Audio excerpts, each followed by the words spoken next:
В республике идет сбор урожая, в частности картофеля. Из Алекминского района передает наш корреспондент Елена Фаст.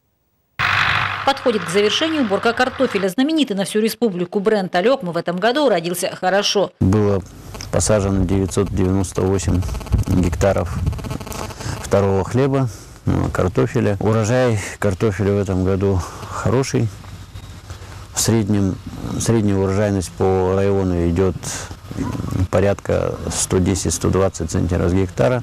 Уродилась картошка и в хозяйстве Павловой Евдокии Андреевны. В последние погожие дни здесь активно убирают поля. На сегодняшний день по своим подсчетам считаем, больше 100 тонн собрали. Это получается где-то 120 с гектара выходит.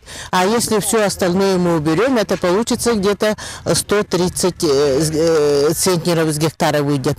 Так сами примерно рассчитываем. Вопрос отсутствия овощехранилища давно поднимается районом. Ведь получается, сами выращиваем картофель, а зимой едим привозной. На эту же проблему посетовал и Александр Кирсанов. Картофельное поле у него небольшое, но особо увеличивать пока не планирует. Вторая проблема – традиционно ждем баржу для отгрузки картофеля, а ВОЗ пока далеко. Обеспокоены крестьяне. Вся беда в том, что вот сегодня баржи до сих пор нету, даже неизвестно мы где и куда будем сдавать.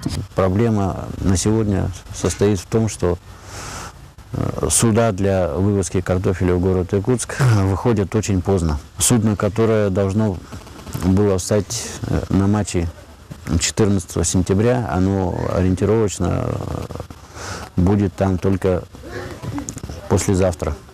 После 20-х чисел ожидаются настоящие заморозки. Так и потерять можно в качестве. Первые опасные заморозки, они начинаются обычно числа 23-25, как раз к этому времени картофель будет подплывать к Якутску. Елена Фаст, Максим Копылов, НВК Саха, Алекминск.